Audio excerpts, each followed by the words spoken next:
Hello, everyone, and welcome to a review of Festival Tycoon, a game that is completely up my alley because I love both music and tycoon simulation gaming. Uh, I am going to go ahead and say right from the outset that this will be a review that is constructive criticism. So, there are some things that I really love about this game, and there are some things that I would love to see improved. I am not a developer, so I'm not coming at this from that standpoint. I'm coming at it from a gamer perspective. So, first of all, let me just explain, we're here in the career mode. There is a sandbox mode if you just want to monkey around and see what you can do, but the main gist is that you are a promoter. Of course, I called my company Blue Belly Promotions, and we've had three festivals so far. Each one has done better than the last. Great.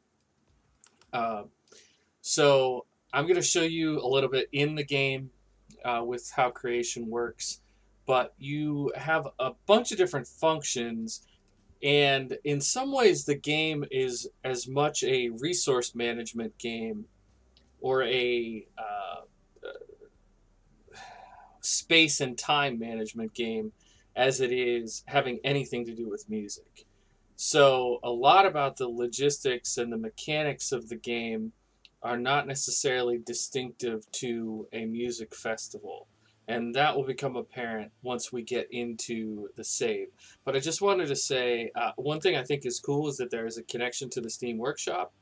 And right now, all you seem to be able to do is create and share and get locations, layout locations. But I would love to see, this is one of my first critiques, I would love to see people be able to put bands in this. I saw there's a list of band names and you can't find any. But to be able to locate new bands to add to your lineups would be really cool. There is by the way, check out this transition screen. Like, how cool is that? But aside from that, there there are a couple different things that you do within this. So I have a kind of basic setup here. I don't know if other people would do it this way or not. But I'm going to show you a few things that are working well and a few things that I think are not quite working well.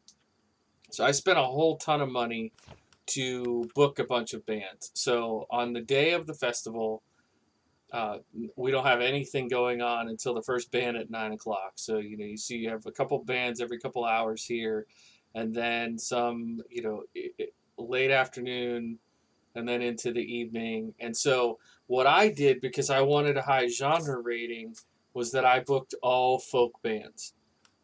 So when you go in here, you have you have like three main functions. Your first function is to build stuff, and I can go over some of those in a minute. Your second function is to secure funding, which is by getting a sponsor, and my sponsor is Sycamore Music. There are a bunch of different sponsors here, and each one comes with its own requests and its own payout. And as you can imagine, the higher the payout that they're willing to give you, the more dominating the request is, I guess, the more impact that they want on the festival.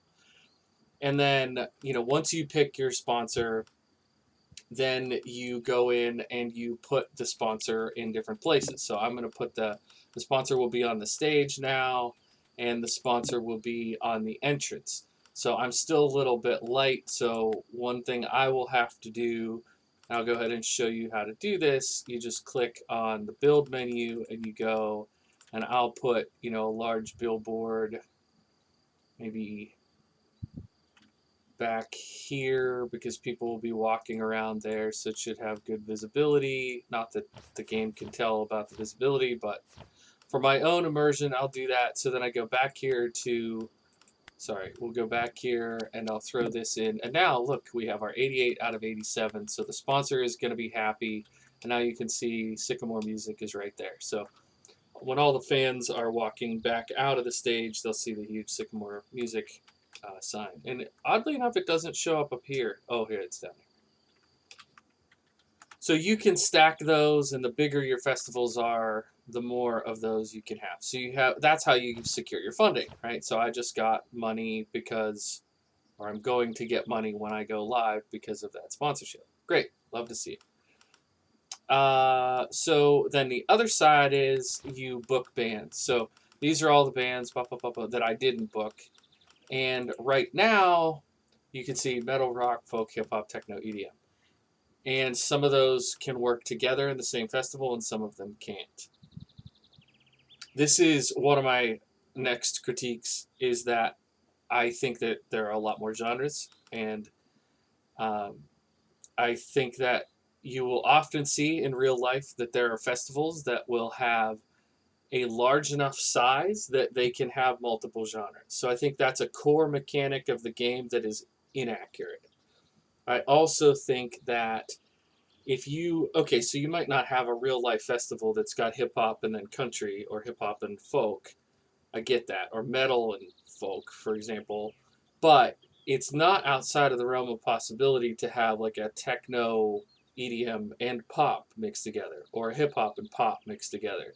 So I think there needs to be a little bit more forgiveness in the genre match. I don't think that's a thing in reality. So and I would also like to see this list be about tripled, if not quadrupled.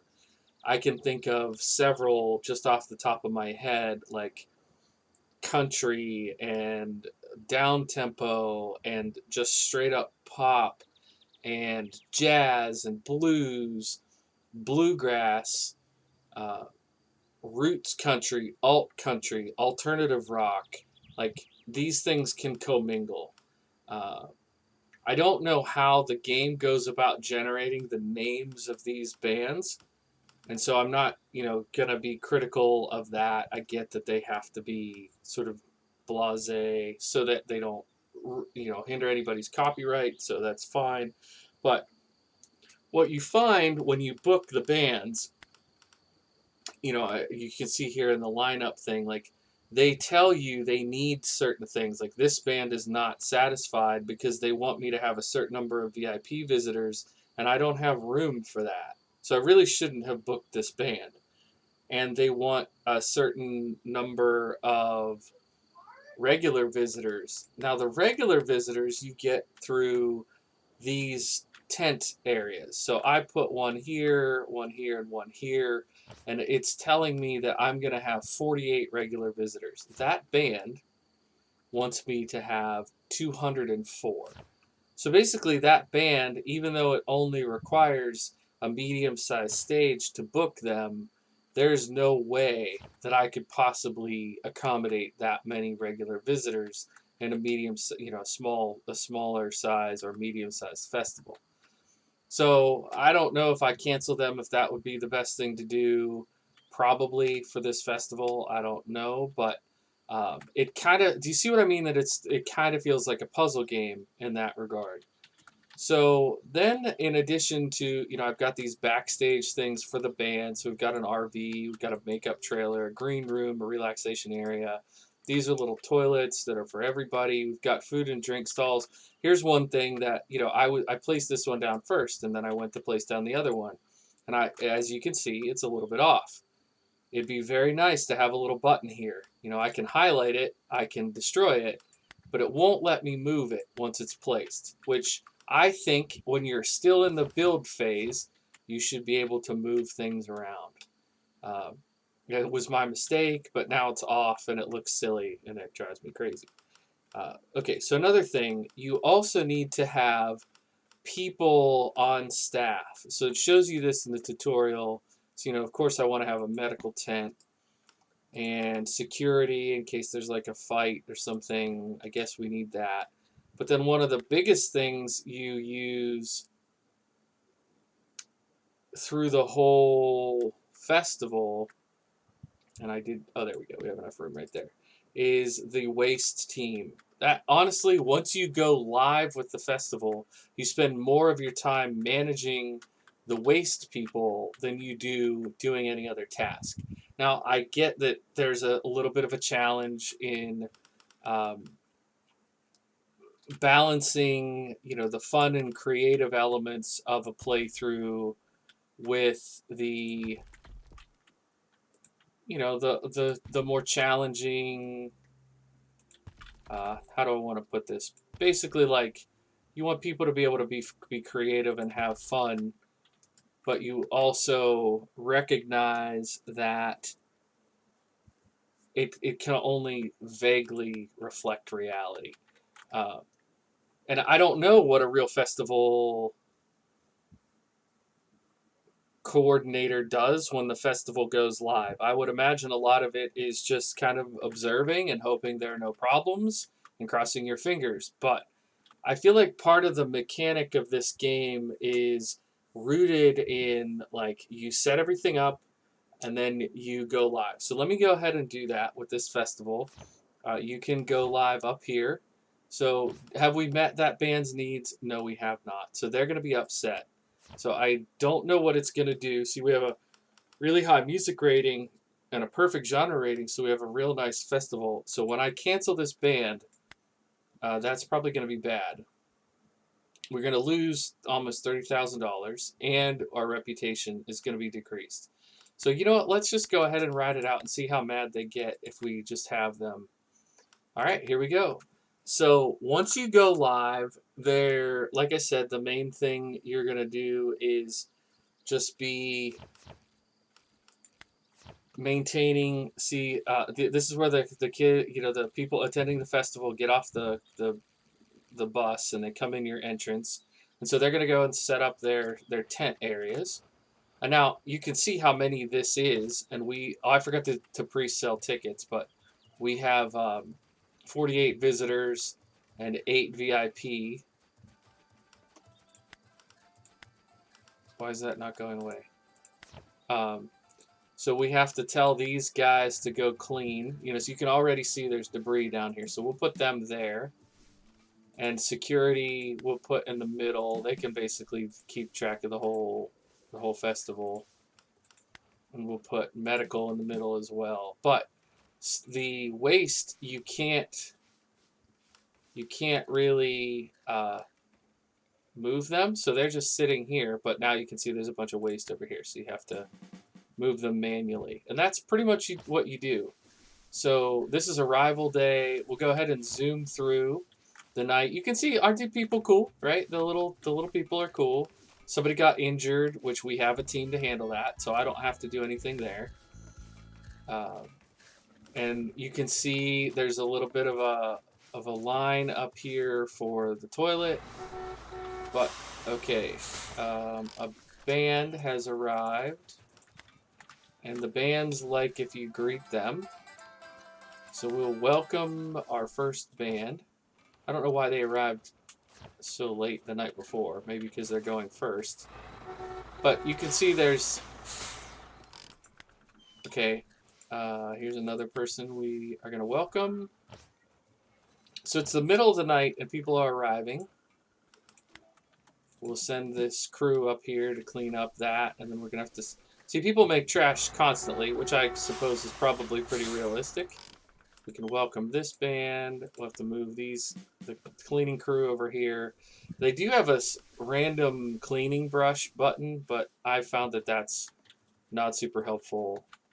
But I will at least want to show you till we get one band here. But you see how the gameplay is, right? Like, I built all the stuff, and now I just get to see how it functions, how the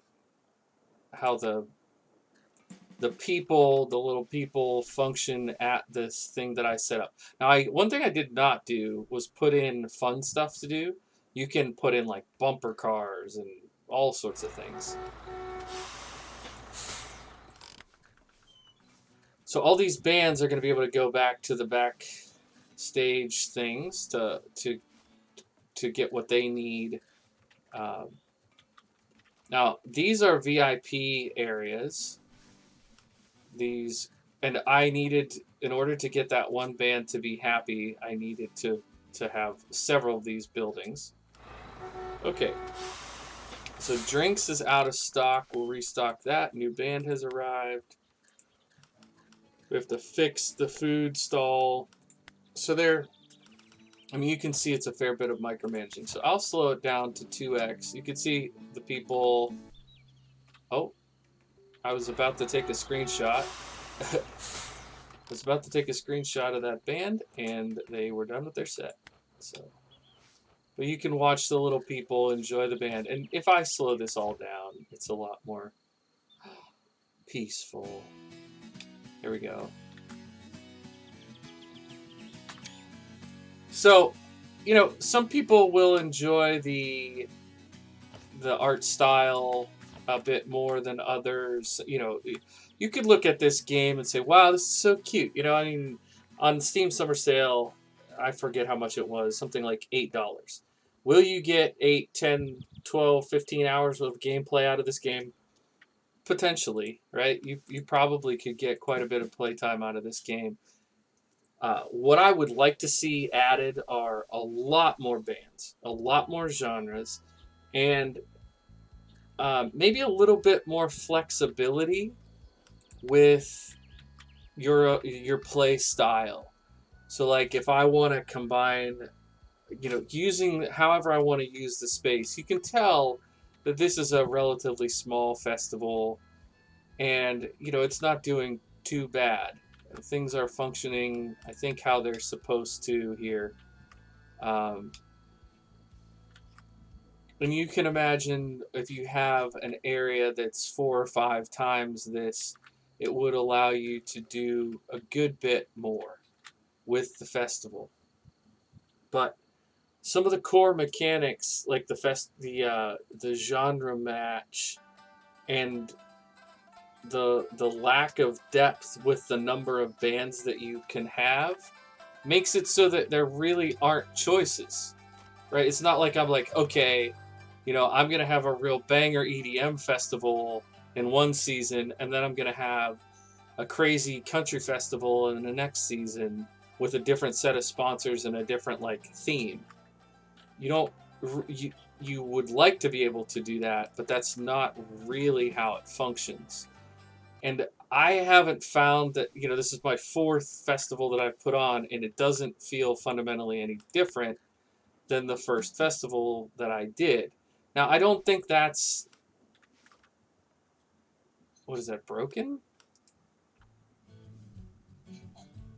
I don't think that that's the developer's fault in the sense that I don't think, that they did something wrong. I think that there just needs to be more substance and more opportunity. I mean, there are so many tools. I wish I had showed you more in the build menu. There's just so much that you can put in here, but I feel very limited by a lot of the structure of how it works. So, we have the potential in this market to have 3,000 people, and I have 48. So, what do I need to be doing other than having a bigger field? What do I need to be doing to get more people to show up? And how do I improve some of these ratings? And what's that angry band gonna say? When they find out that the festival, they'll be mad at me. But that's one band.